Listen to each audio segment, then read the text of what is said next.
Eric Fisher doing beers, like he's known from Cheers. It may have taken 7 seasons, but I finally see why the Chiefs took Eric Fisher's #1 overall. Welcome to That's Good Sports. I wish there were more guys named Earl in the NFL, so I could use this clip of Derrick Henry saying more frequently, Perna. I would not recommend eating that, Earl, especially after a loss. That was yesterday. Today, we have the Texans turning a 24-0 lead into a blowout loss. Now, Deshuan Watson gets compared to a magician frequently. No offense. Like your team in the second half, that trick sucked, Deshaun. The Packers beat the Seahawks to set up a 49ers-Packers NFC Championship game next Sunday. The Chiefs host the Titans. We will recap the divisional round, but first, let's all agree that Troy Aikman should be in prison as he just sits here doing nothing as Jimmy Johnson, new Hall of Fame member, nearly dies. They're the reason I'm here, and they're the reason I can't talk. All right. No. Where's your ball? That's when we all learned Troy Aikman poisoned Jimmy Johnson. Let's get in sports.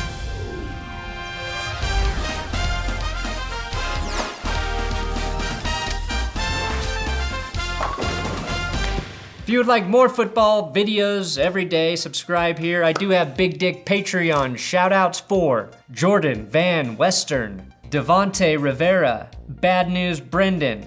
The Jags fooled me in 2017, now I have to keep supporting them. Joe Zook, Barry McCockiner.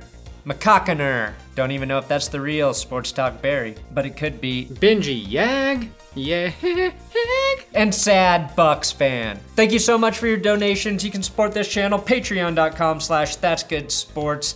We do a monthly Patreon only video for all $5 patrons, if that tickles your butt. Somehow, the Chiefs beat the Texans 51-31. Yes, the Chiefs' pyrotechnic crew ran out of fireworks because the Chiefs scored too many toddy bodies. And yes, the Chiefs set more records than the Texans scored points in the second half.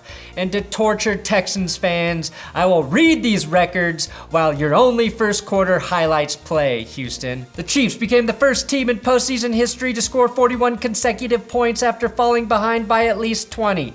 First team in postseason history to win by 20 points after trailing by 20 points. First team to score a touchdown on 7 consecutive drives in a postseason game. First team to lead at halftime after trailing by 24 points. This is the 11th time a team scored 41 consecutive points in a playoff game, and first since the 2002 Jets. First team to score 50 points in a postseason game after going scoreless in the first quarter. 24-point comeback win, tied for the 4th longest comeback by any team in postseason history. You really fucked up, Houston. Now last weekend, or at some point, Bill O'Brien was seen yelling back at a fan who said he sucks. You suck too! Hey, you suck too, motherfucker! You suck too! Fuck you! You suck too, motherfucker. For the first time in the history of this show, I think Bill O'Brien's a pretty good head coach. Witnessing the Texans crumble like a cookie in Andy Reid's hand while he climaxes from what his other hand is doing is why I only thought Bill O'Brien was a good head coach for exactly 1 week. Robert Little said it best on Twitter. Bill O'Brien is Jason Garrett with a temper.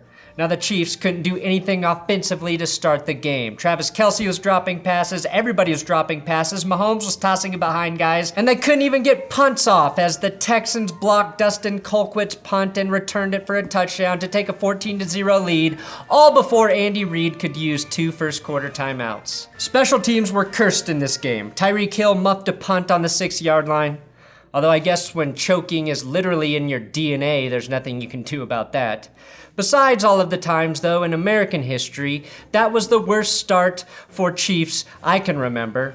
As a Chief, the last people you should trust coming into your home are Texans. Now thus ends the shit-talking portion of the Chiefs in this video, as we shift to shitting on the Texans for doing everything wrong for the rest of the game. This was the first time in Patrick Mahomes' career that he faced a 21-point deficit. All Mahomes had to do to erase that deficit was convince his receivers that catching the ball would be a good thing for the team. The silver lining is that it's really hard to blame Andy Reid for poor clock management when KC had 4 drops in the first quarter, which per Mina Kimes was the same amount of drops the Chiefs had in the previous 6 games. With the Texans up 21-0, someone sent me this Broncos-Raiders meme, and I'll never get tired of the Predator handshake. Dylan, you son of a bitch! But really, this picture made me sad that we couldn't find any Chargers fans to meme with. A truly endangered species. Now, I knew this meme was sent way too early. In fact, I called the Chiefs' comeback. People are saying I jinxed the game. That's not true. I simply spoke the truth while the rest of you were talking way too much shit during a first quarter lead. That's how you jinx it. You jinxed it.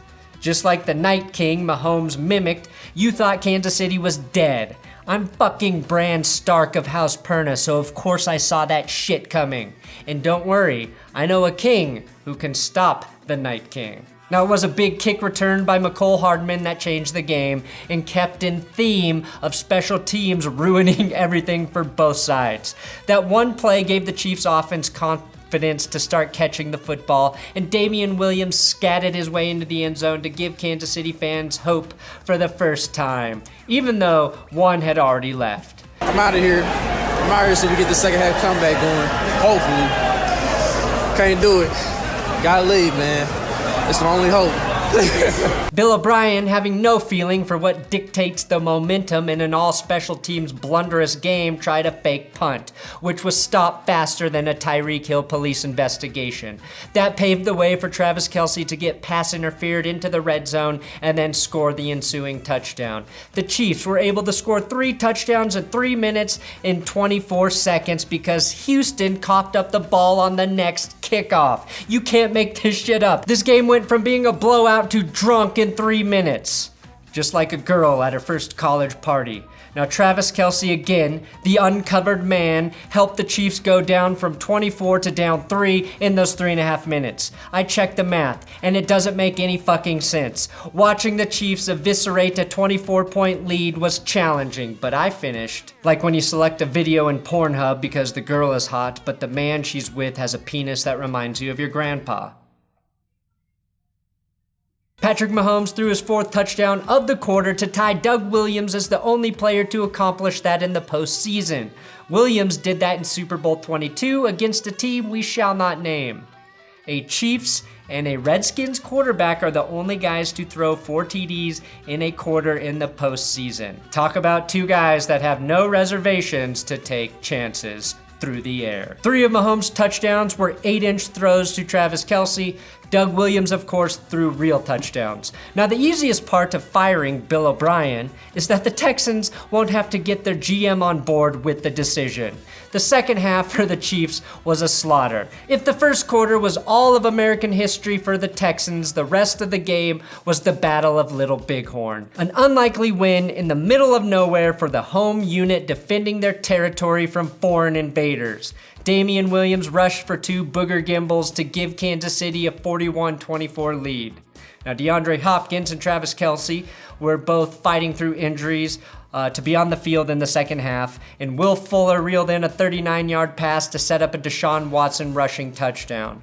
That glimmer of hope for Houston was short-lived, as the Texans' secondary is so bad they can't even cover a half-speed Travis Kelce, which is basically Jason Kelce.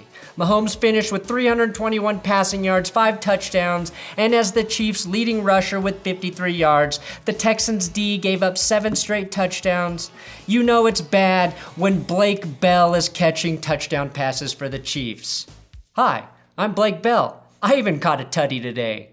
Imagine how bad this game would have been if the Chiefs players caught a single pass in the first quarter. The Chiefs will go on to host the Titans. If Patrick Mahomes is the Night King, that makes Mike Vrabel, Theon Greyjoy, and Ramsey Bolton all wrapped into one twisted man. If you care about football, keep saying the Titans have no chance. That is the only way we can fuel them to a victory. Packers beat the Seahawks 28-23. We learned right before kickoff that there was a fluke flu bug traveling around the Packers locker room, and it caused right tackle Brian Bulaga to miss the game. Alright, call me stupid, but how can your body temperature be increased by flu symptoms when you're playing in one of the coldest stadiums in football? It makes no sense, and I question Bulaga's will to win. And nobody would be mad if he Bulaga'd all over the field. That's another wasted advantage, actually. Now the Packers jumped out to an early 7-0 lead after Aaron Rodgers led the Green Bay offense down or up. Well, let's just be honest, the field is pretty fucking flat. He led the team across the field and finished the opening drive with a beautiful throw to Devante Adams. That first drive also gave us Troy Aikman worrying that in the 17th game of the season, Aaron Rodgers might not have the offense down quite yet. If you feel short of breath, Aaron, no, it was Troy who poisoned you. I can't talk. All right. No. Where's your ball? The Texans were metaphorically kicked in the dick and balls. Jadeveon Clowney had to go to the sideline in this game for literally getting dick punched. Well, at first over on the sideline, we thought it was a muscle pull, but when he came over here, he indicated to his teammates that he was keeled over in pain. I mean, eye-watering pain, and I don't know how you say this on television. Let's just say he got hit in the family jewels. Probably karma for headhunting Carson Wentz last weekend. Aaron Jones gave the Packers a 14-3 lead in what was actually about as impressive of a 1-yard run as you'll see. Now, it would not be a Packers game if one of their receivers didn't get hurt. In this game, it was Allen Lazard. Thanks for correcting me and letting me know it's pronounced Lazard and not Lazard. Allen Lazard. It's Alec Berg. Moving forward, just so you know, when I say it, it is actually correct. Even if the person with the name is too dumb to say it the way I do. Isn't that right, Devonta Freeman? Aaron Rodgers almost got his vaunted free play touchdown before the half, but the refs blew it dead for the first time ever. It didn't matter because one play later, Aaron Jones scored standing up in sharp contrast to his first touchdown for his second of the game. The Packers were up 21-3 heading into halftime, and Green Bay proved that only Aaron Rodgers may complete Hail Marys in Lambeau. Just like how only Phillip Rivers may throw a late game pick in the Chargers Stadium, and only Jameis Winston may throw for as many yards and pick sixes per game as Ryan Tannehill has in total passing yards per game in playoff wins. Now, obviously, the Packers couldn't be comfortable with this lead against the Seahawks when they think back to what happened in 2014. They were up 16-0 in that game and lost. In this one, they had an 18-point lead at half. Of course, that was back when the Seahawks had guys like Russell Wilson, Marshawn Lynch, Luke Wilson, and Bobby Wagner on the roster. It's a totally different Seahawks team we're talking about today. Sure enough, after the half, the Seahawks drove right down the field and scored via a 1-inch touchdown run from Marshawn Lynch, which tightened those freezing sphincters in Lambeau. They were probably having Vietnam-like flashbacks and visions of the football apocalypse that were triggered by pure unadulterated fear and, of course, 17 PBRs in the parking lot before the game. Luckily, like a man you're not sure you should be sleeping with, Aaron Rodgers was there to gently whisper, "Relax," in their ears when he engineered a quick touchdown drive in response. One 27-yard strike to Jimmy Graham, and then a 40-yard touchdown to Devante Adams to put them back up on top by 18. You have to credit Russell Wilson, though, for continually bringing this Seahawks team back down the field. All by himself. 84 yards of Wilson drove Seattle back down the field and found Tyler Lockett in the back corner of the end zone for a touchdown. Wilson literally did everything you could as a quarterback and still lost. The Seahawks, I think, fucked up signing Marshawn Lynch instead of a younger running back, basically trading 4.5 yards per carry for nostalgia and chakras and good vibes or whatever the hell that hippie Pete Carroll believes in up there. Lynch had a couple touchdowns, yes, but those were runs you could have expected out of most backs. They're a team that's designed to run the ball, and by bringing back a fan favorite instead of someone that could get the job done, they put both of these games on the back of Russell Wilson with little to no help from the ground game. It worked when they played Josh McCown. It didn't work against Aaron Rodgers.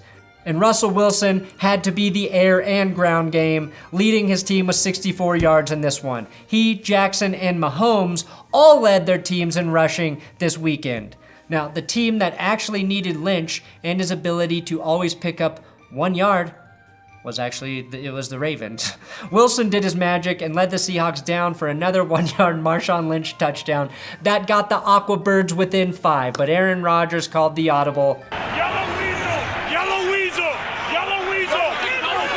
Yellow Weasel, which once you reference the movie where Pauly Shore played a jaundiced baby, the game, like Pauly's career, is over. The game for the Packers started and ended with Devante Adams, 160 receiving yards and 2 tabalajas, plus this big catch for the Packers to help run out the clock. Now the Packers get the 49ers, who beat their frozen buns once already this season. Should be interesting. I can't talk. All right. No. Where's your ball? Thanks for watching another episode of That's Good Sports Football Recapping. Please subscribe to this GD YouTube channel. I'm on Twitter, Instagram, at Brandon Perna. Make sure you follow my writing partner, Will Keys, at Guillermo Yaves on Twitter, which means Will Keys in Spanish.